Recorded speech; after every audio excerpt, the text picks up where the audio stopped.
Hi, my loves, and welcome to the New Me podcast. This is Mashav, your host, and today I want to talk about the biggest fears of decision making after breakup and divorce, because one of these transitions when we're going from being part of a couple to being one singular individual person, one of the hardest things is having to be the one doing all the decisions all of a sudden by yourself. And it's much harder when you have to do this switch after years, sometimes decades, of making decisions inside a family structure.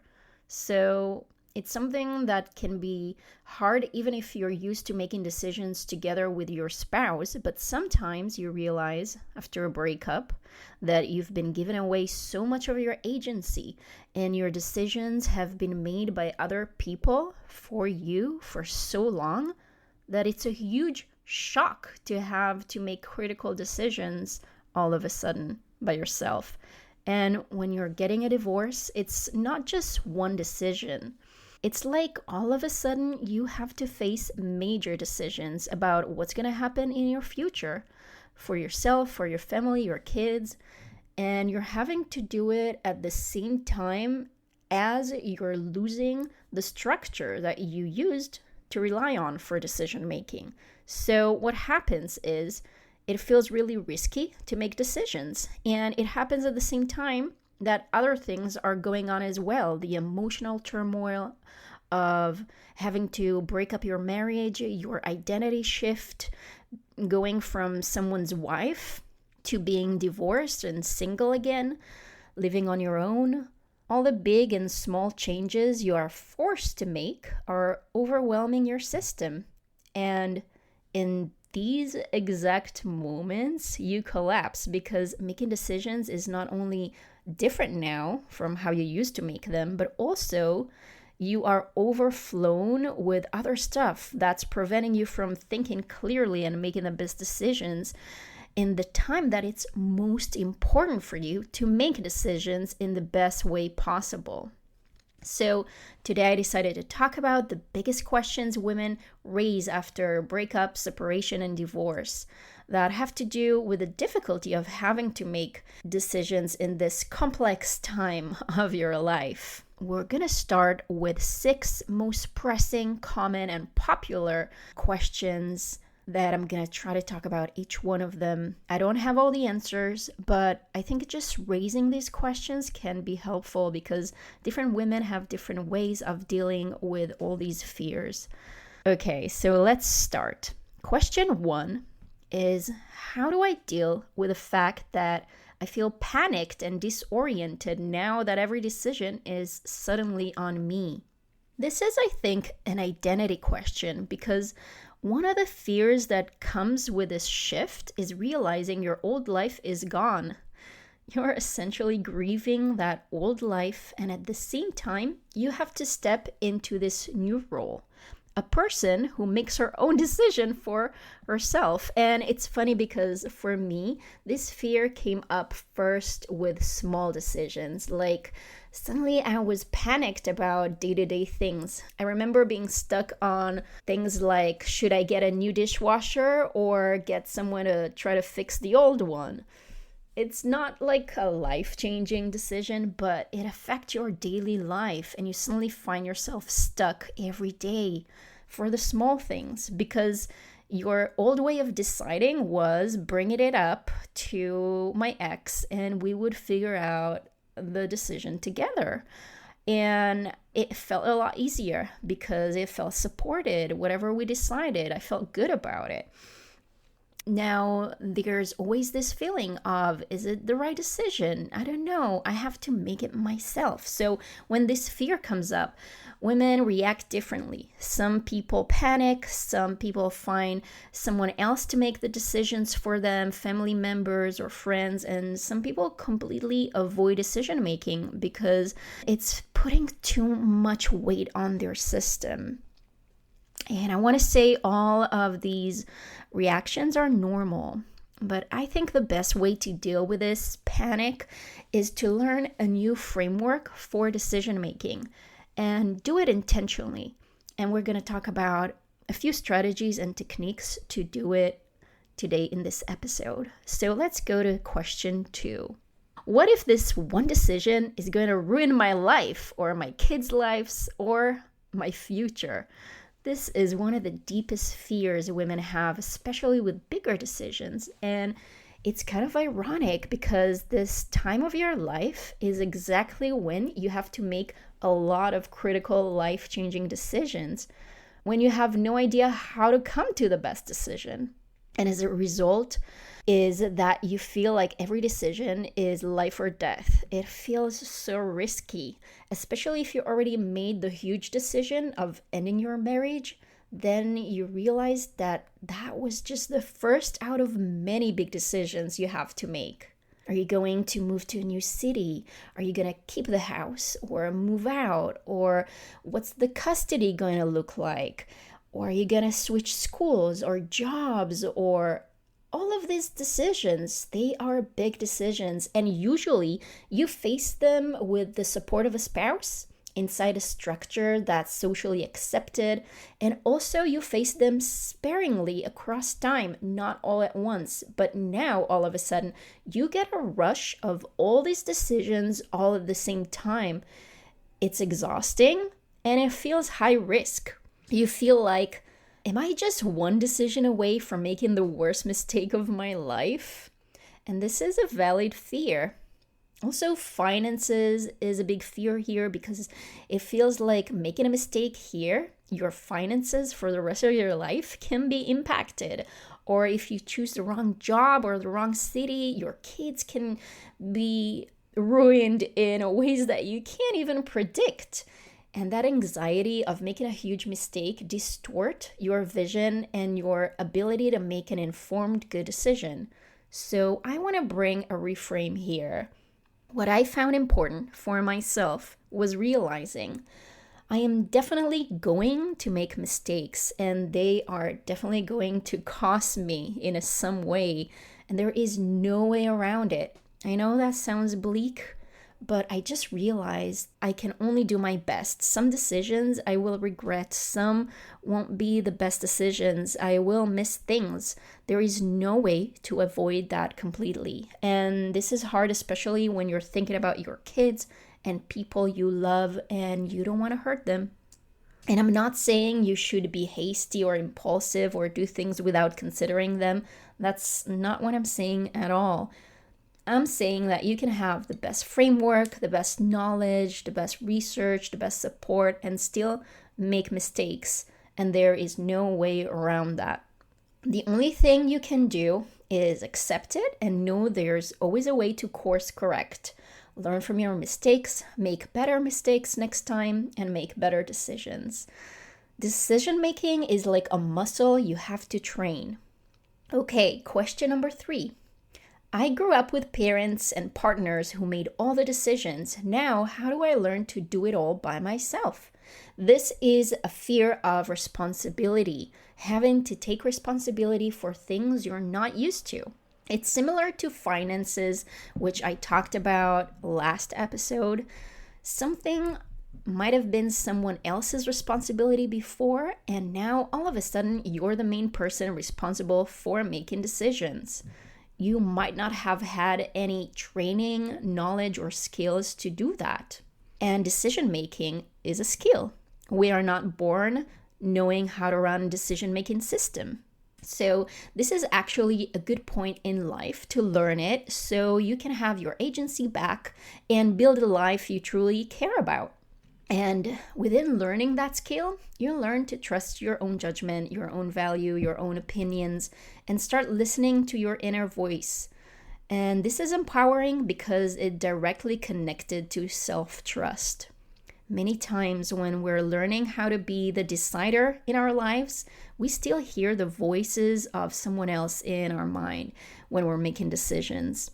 And your ex can be living rent-free in your brain, still talking to you metaphorically, telling you to make decisions the way that made sense in your old identity, in your old life. And now you have to find a way to release that squatter and start listening to your own voice.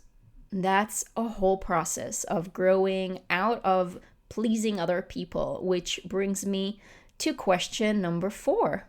How do I start trusting my own judgment when I've always relied on others to decide for me?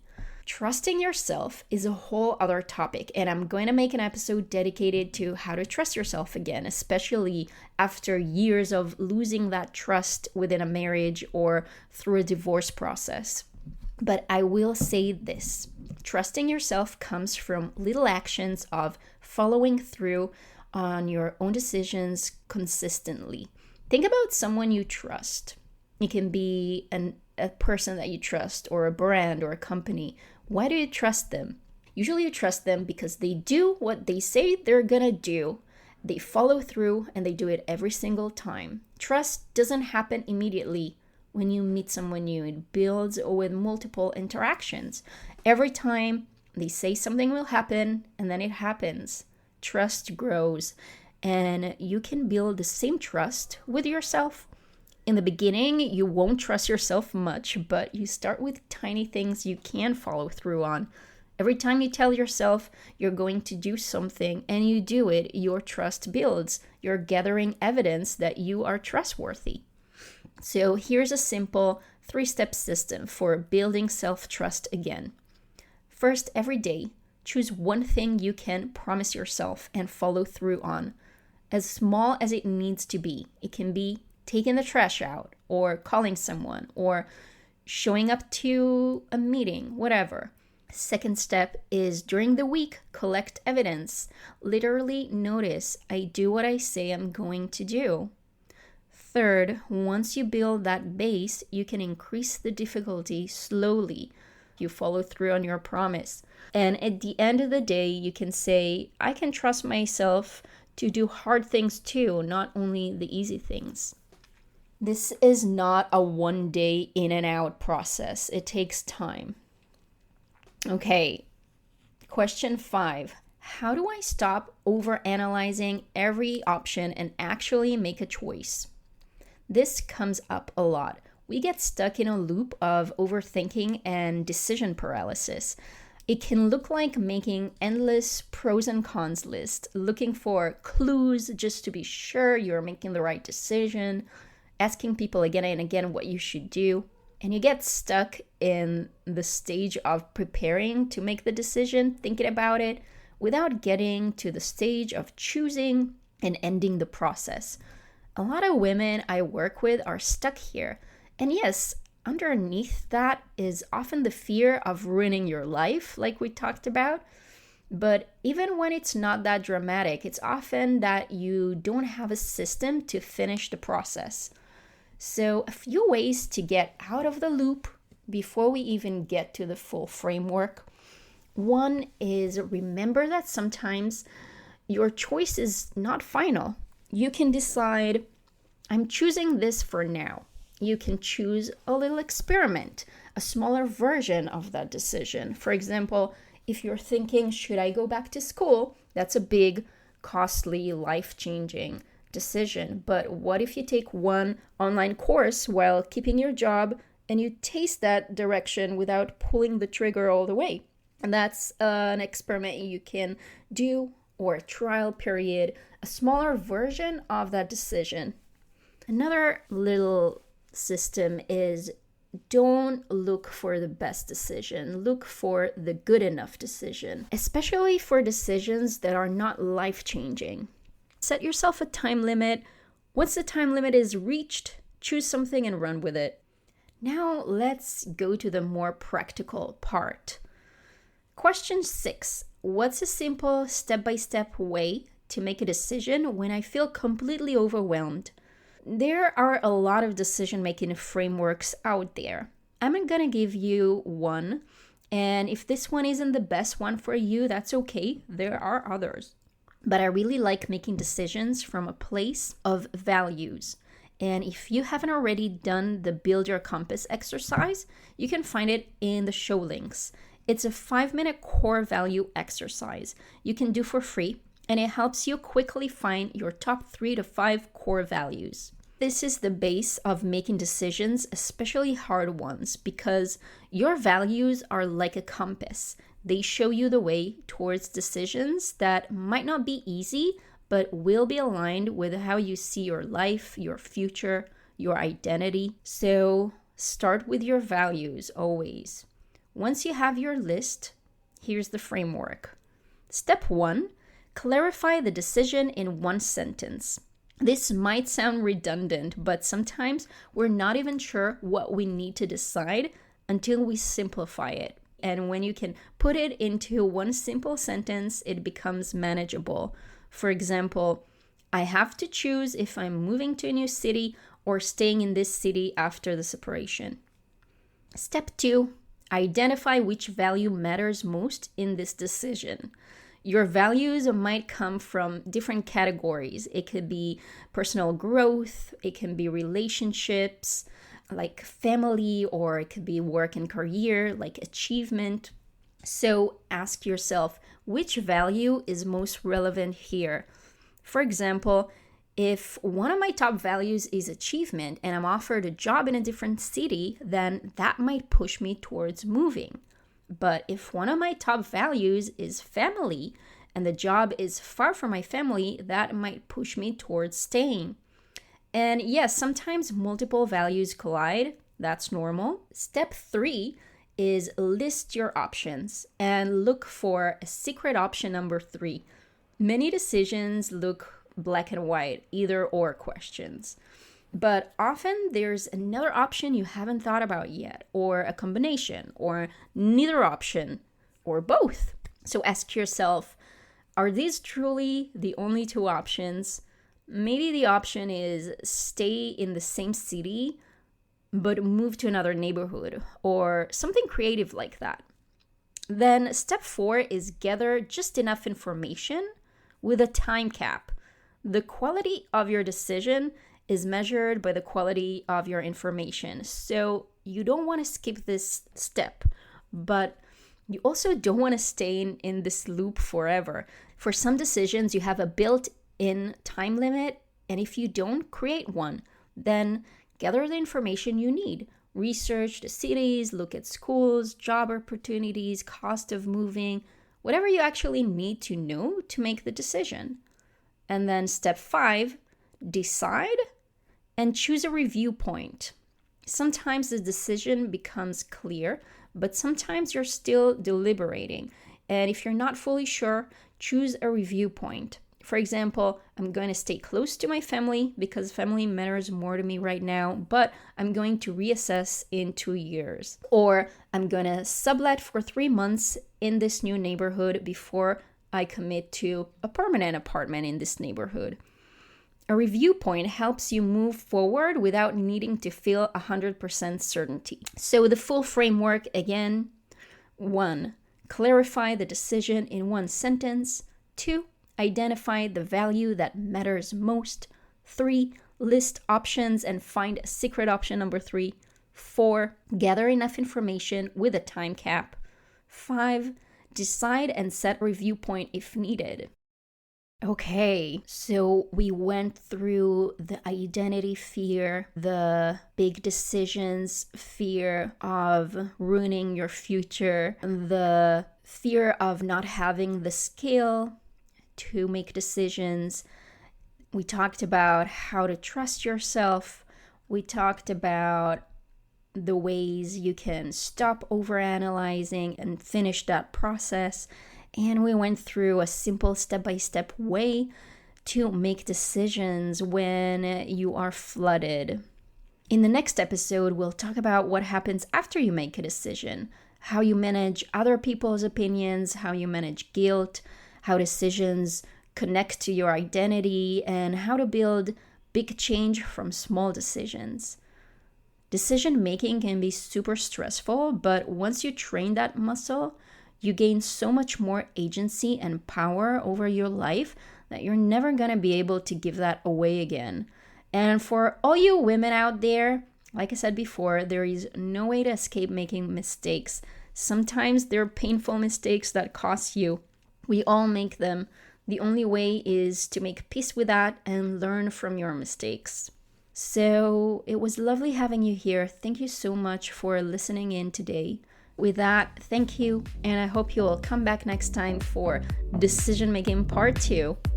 Have a wonderful new year, and I'll see you next time.